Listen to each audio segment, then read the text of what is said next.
Pour étudier la sélectivité en chimie organique, il faut déjà partir du constat qu'en chimie organique, beaucoup de composés sont polyfonctionnels, c'est-à-dire possèdent plusieurs groupes caractéristiques. Donc par exemple ici on a la fonction acide carboxylique, mais aussi la fonction alcool.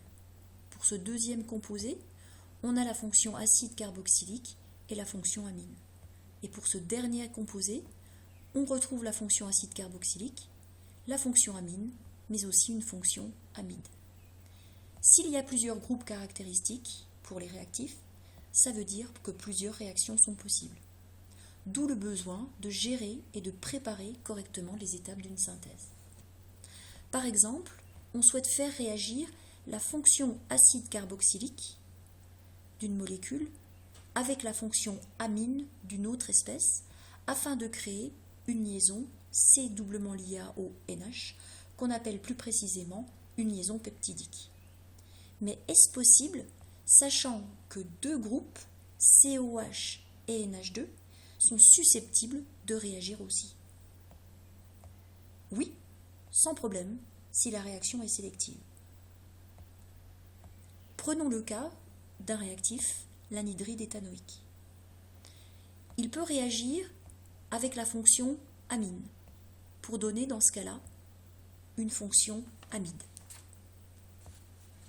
Mais il peut réagir aussi avec un alcool, pour donner dans ce cas-là un composé avec une fonction ester. Maintenant, si l'on fait réagir cet anhydride avec un composé qui possède à la fois une fonction amine et une fonction alcool, plus précisément ici un phénol, à cause du cycle aromatique, on s'attend à ce que les deux groupes caractéristiques réagissent avec l'anhydride, pour donner soit le composé avec la fonction amide, soit le composé avec la fonction ester.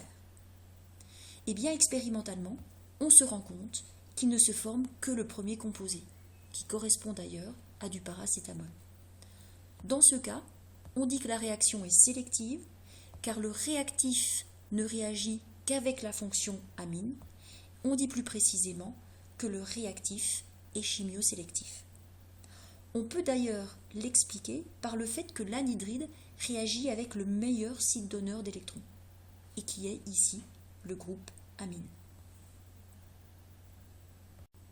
Mais attention, la sélectivité d'une réaction dépend non seulement des réactifs utilisés, mais aussi des conditions expérimentales. Dans le cas de la réaction précédente, où l'on souhaitait créer une liaison peptidique, la réaction n'est pas sélective. Il faut donc bloquer la réaction des deux fonctions, acide carboxylique et amine. On dit qu'il faut protéger les fonctions.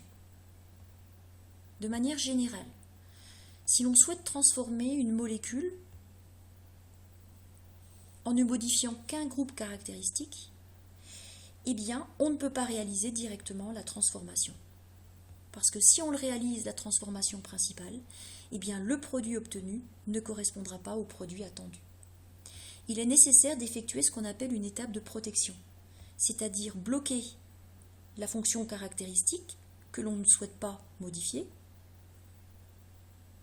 c'est-à-dire la bleue, puis réaliser la transformation principale, et ensuite procéder à une déprotection afin d'obtenir le produit souhaité.